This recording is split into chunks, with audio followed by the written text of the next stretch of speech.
World leaders are reacting to Donald Trump being president-elect. In a moment, we'll talk with Margaret Brennan, moderator of Face the Nation, and our chief foreign affairs correspondent about how this will affect U.S. foreign relations. But first, we go to Holly Williams in Tel Aviv, Israel, on more of what global leaders are saying. Holly, good morning.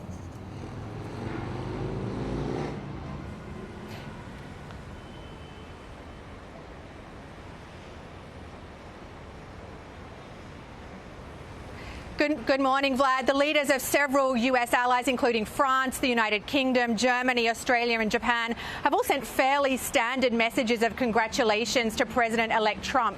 But here in Israel, Prime Minister Benjamin Netanyahu is notably enthusiastic, calling Trump's victory history's greatest comeback and saying, quote, "This is a huge victory." That's perhaps not surprising, given apparent strains in the relationship between Netanyahu and the Biden administration over the war in Gaza. Meanwhile, in Hungary, Prime Minister Viktor Orban also seems to be delighted, calling Trump's win a, quote, much-needed victory for the world. Now, Orban, as you know, is a far right-wing nationalist accused of undermining democracy, who has won praise from Donald Trump. Holly, really quickly before you go, what does this mean for Ukraine? I know President Zelensky also tweeted. Well, look, we don't know for sure, but President Volodymyr Zelensky of Ukraine has congratulated President-elect Trump. But because Trump has so frequently claimed that he would end the war in Ukraine quickly, many people in Ukraine and in Europe more broadly fear that Trump would actually cut off the supply of American weapons to Ukraine and even pressure the Ukrainians to negotiate a surrender of territory to Moscow. I was in Ukraine just last month. There was extreme anxiety on that front. And if Trump does, in fact, stop supplying Ukraine with arms, it will be viewed by many Ukrainians, as well as many citizens of America's other allies, as a betrayal. All right, Holly Williams for us in Tel Aviv. Holly, thank you very much. Now let's bring in Margaret Brennan. Margaret, good to see you again. I know you've been up all night long, but let's just talk about these world leaders that are quick to congratulate the president-elect Volodymyr Zelensky, Bibi Netanyahu, Viktor Orban. What does this mean for geopolitical strategy for the United States going forward? Well, an unstable world has just had a chaos agent injected into it.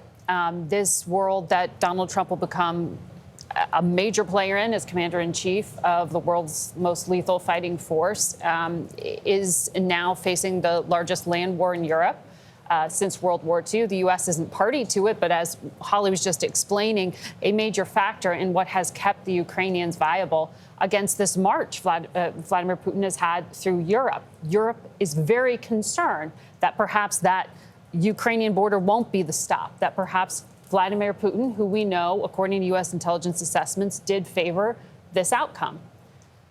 We know that from U.S. intelligence. Iran did not favor this outcome. So for Iran, they are concerned, perhaps this morning, that the election interference that we know U.S. intelligence says they carried out didn't play to their benefit.